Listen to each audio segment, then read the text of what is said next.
Reports நேயர்களுக்கு வணக்கம். இன்னைக்கு தமிழகத்தில் ஒரு பரபரப்பான விஷயம் என்னன்னு பார்த்தீங்கன்னா, மதிமுக திமுக கூட்டணி விட்டு வெளியில் போயிருக்கு.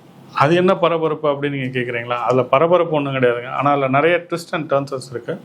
அதுதான் என்னன்றதை நம்ம விரிவாக பார்க்க போகிறோம்.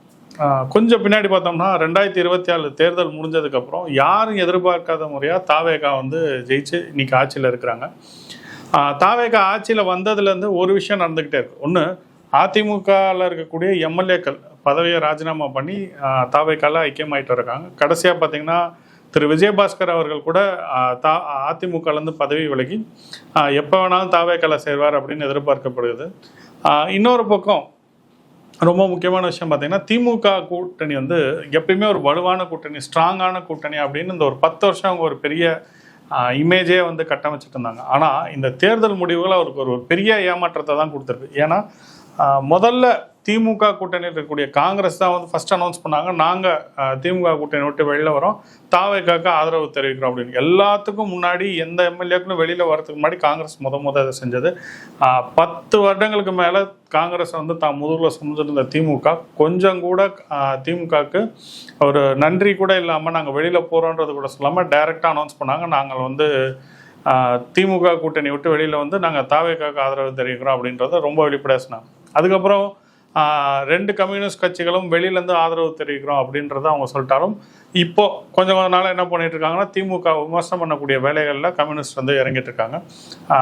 நாங்கள் ஆதரவு தெரிவிப்போம், மினிஸ்ட்ரி வாங்கிக்க மாட்டோம், மினிஸ்ட்ரி வாங்கிப்போம், திமுகவுக்கு ஆதரவு தெரிவிப்போம் அப்படின்னு விடுதலை சிறுத்தைகள் கட்சி நிறைய குழப்பமாக நிறைய விஷயம் பேசிக்கிட்டே இருந்தாங்க. பட் அவங்களும் ஒரு வழியாக இன்னைக்கு தாவேக்கால செட்டில் ஆகி மினிஸ்ட்ரி வாங்கிட்டாங்க.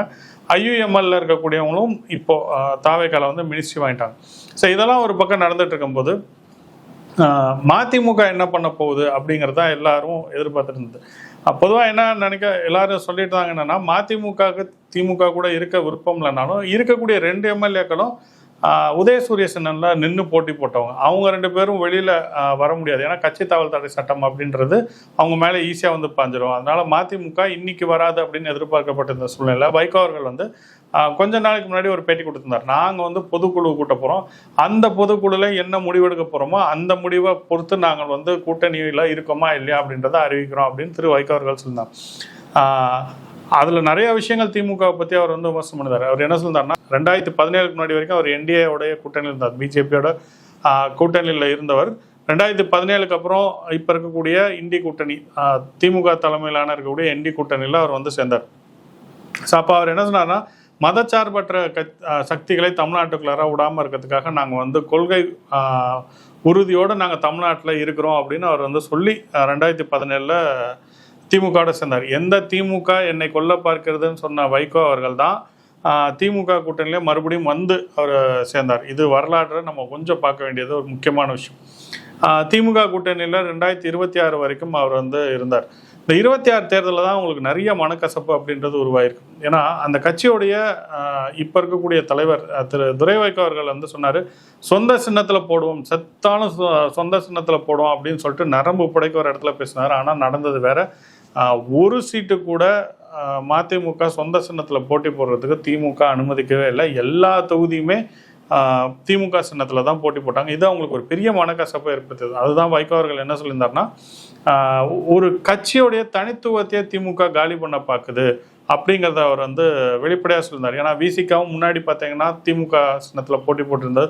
ரொம்ப கஷ்டப்பட்டு போராடி தான் அவங்க சொந்த சின்னத்தில் இப்போ சொந்த சின்னத்தில் போட்டிட்டனால தான் இன்றைக்கி வெளியில் அவங்களால மினிஸ்ட்ரி வாங்கியிருக்க முடியும். ஸோ இதெல்லாம் பார்த்து தான் வைகோ அவர்கள் சொல்கிறாங்க, எங்கள் கட்சியோடைய அடையாளத்தையே காலி பண்ணுறதுக்கு திமுக பார்க்குது அப்படின்னு சொல்லியிருந்தார். இந்த நிலைமையில தான் அவர் இந்த பொதுக்குழுவை நடத்தி நம்ம என்ன பண்ணலாம் அப்படின்ற முடிவை அவர் எடுத்திருக்காரு. ஸோ இந்த சூழ்நிலை என்ன நடந்திருக்குன்னு பார்த்தீங்கன்னா, பொதுக்குழுவில் எல்லாரும் எதிர்பார்த்த மாதிரி மதிமுக திமுக விட்டு வெளியில் தாவேக்காக ஆதரவு தெரிவிக்கிறது அப்படின்றது அந்த பொதுக்குழுவில் எடுக்கப்பட்ட ஒரு முடிவு. இங்கே தான் ஒரு ஸ்பெஷல் ட்விஸ்ட் அப்படின்றது ஒன்று நடந்திருக்கு. ஏன் அப்படின்னு பார்த்தீங்கன்னா, மதிமுக இருக்கிறது 2 எம்எல்ஏ. ஒன்று சீர்காழி, இன்னொன்று கடைநல்லூர். சீர்காழியில் பார்த்தீங்கன்னா செந்தில் செல்வன் அப்படின்னு ஒருத்தர் போட்டி போட்டிருந்தார். கடைநல்லூரில் ராஜேந்திரன் அப்படின்னு ஒருத்தர் போட்டி போட்டிருந்தார். இந்த செந்தில் செல்வன் அப்படின்றவர் என்ன சொன்னார், நான் மதிமுக கட்சியிலே இல்லைங்க, நான் கட்சியில் இருக்க பொறுப்பு நான் விலகிட்டு நான் வெளியில் போயிடுறேன்னு சொல்லிட்டார். இதனால் இவர் கட்சி தாவல் தடை சட்டம் வருமானம் வராது. ஏன்னா இவர் ஆல்ரெடி ஜெயிச்சதே திமுகவுடைய உதயசூரிய சின்னத்தில் தான். இப்போ இவர் திமுகலேயே போய் டைரெக்டாக ஜாயின் பண்ணிடலாம். ஸோ ஒரு பிரச்சனையும் கிடையாது. ரெண்டாவது இருந்த ராஜேந்திரன் அப்படின்றவர் இதுக்கு முன்னாடி நடந்த அந்த வைகோடைய கூட்டத்துக்கு போயிருந்தாரு. அவரு வந்து மதிமுகவோட இருப்பார் அப்படின்னு எதிர்பார்க்கப்பட்டது. இந்த பை எலெக்ஷனில் சேர்ந்து கண்டெஸ்ட் பண்ணுவார்னு எதிர்பார்க்கப்பட்டது. பட் அவரு இன்னைக்கு நடந்த பொதுக்குழுக்கு வரவே இல்லை. ஸோ மதிமுக ஒரு பக்கம் திமுகவுக்கு தாட்டா காமிக்க, மதிமுகவோட 2 எம்எல்ஏ இன்னைக்கு மதிமுகவுக்கு தாட்டா காமிச்சிட்டாங்க.